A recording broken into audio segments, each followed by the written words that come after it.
জয় হিন্দ, বন্দে মাতরম। বন্ধুরা, আজকের আনন্দবাজার পত্রিকার তৃতীয় পাতায় দেখুন একটা খবর প্রকাশিত হয়েছে, শূন্যপদ সংরক্ষণ। আজকে আনন্দবাজার পত্রিকার তৃতীয় পাতায় শূন্যপদ সংরক্ষণ বলে একটা খবর প্রকাশিত হয়েছে। ঠিক আছে, এই খবরটা দেখে সত্যি মন খারাপ হয়ে গেল যে WBJS অর্থাৎ ওয়েস্ট বেঙ্গল জুডিশিয়াল সার্ভিসের পর ওয়েস্ট বেঙ্গল সিভিল সার্ভিস যে পরীক্ষা, সেটারও চূড়ান্ত ফলাফল নিয়ে শেষ পর্যন্ত হাইকোর্টে মামলা দায়ের হলো। এবং যে রাজ্যে একটা চাকরির পরীক্ষা হতে এত সময় লাগে, সেক্ষেত্রে একটা পরীক্ষার ফলাফল বেরিয়ে গেছে, তারপর পুনরায় সেই কেস পরীক্ষার ফলাফলের ওপরে একটা মামলা দায়ের হয়েছে। কি বলা হয়েছে সেটা শুনুন।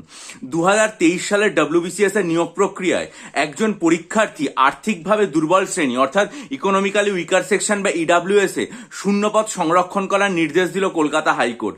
কলকাতা হাইকোর্টের বিচারপতি অমৃতা সিনহা মহাশয় নির্দেশ দিয়েছেন, মামলার নিষ্পত্তি হওয়া পর্যন্ত মামলাকারীর জন্য একটা আসন সংরক্ষণ করবে পাবলিক সার্ভিস কমিশন।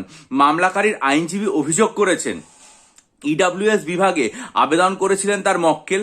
প্রথম এবং দ্বিতীয় দফায় পরীক্ষায় উত্তীর্ণ হলেও পার্সোনালিটি টেস্টের ক্ষেত্রে EWS বিভাগের বদলে তাকে অসংরক্ষিত বিভাগে ডাক দেওয়া হয়েছে। মামলার পরবর্তী শুনানি যেটা দেওয়া হয়েছে সেটা হচ্ছে 27 এপ্রিল। তাহলে একজন পরীক্ষার্থীর মক্কেল, একজন পরীক্ষার্থীর আইনজীবী, তিনি পরিষ্কারভাবে কোর্টে চলে গেছিলেন এই রেজাল্টের ওপর ভিত্তি করে। তার অভিযোগ সেটা হচ্ছে তিনি EWS এ আবেদন করেছিলেন, তাকে প্রিলিমিনারি এবং মেন পরীক্ষা দুটো তিনি তাকে যেটা বলা হয়েছে সেটা হচ্ছে প্রথম এবং দ্বিতীয় দফায় তিনি উত্তীর্ণ হয়েছেন।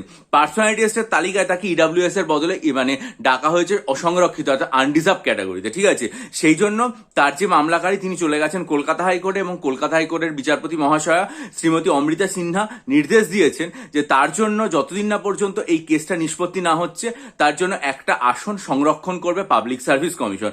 পরবর্তী শুনানি হবে 27 এপ্রিল। তাহলে দেখুন, আমরা সবসময় দেখেছি যে আমাদের রাজ্যে চাকরির পরীক্ষাই হতে চায় না। 2024-এর WBCS পরীক্ষা কবে হবে তার ঠিক নেই। 2025-এর ইন্ডিকেটিভ বেরিয়ে বসে আছে, এখনো তার ডিটেল নোটিফিকেশন আসার কোনো সম্ভাবনা নেই। 2026-এর মাঝামাঝির দিকে আমরা এগিয়ে চললাম। সেখানে 2023-এর একটা রেজাল্ট বেরিয়ে গেছে, তারপরেও সেখানে দেখা যাচ্ছে যে একটা গন্ডগোলের আভাস পাওয়া যাচ্ছে। খুবই খারাপ লাগলো আজকের আনন্দবাজার পত্রিকার এই খবরটা ঘিরে।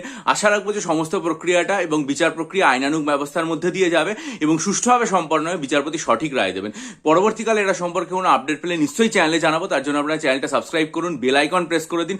সমস্ত খবরের জন্য চ্যানেলের দিকে নজর রাখুন। আর যদি মনে করেন আসন্ন WBCS 2024-এর জন্য আমার কাছ থেকে 48টা মক টেস্ট নেবেন, অপশনাল সাইকোলজি স্টাডি মেটেরিয়াল নিয়ে প্রস্তুতি শুরু করবেন, বা ডেসক্রিপটিভ বাংলা ইংরেজি স্টাডি মেটেরিয়াল নিয়ে পড়বেন, তাহলে ইমেলের মাধ্যমে আমার সাথে যোগাযোগ করুন। প্রত্যেকটার ভিডিও আমার চ্যানেলের পোস্ট সেকশনে দেওয়া আছে। ভালো থাকবেন।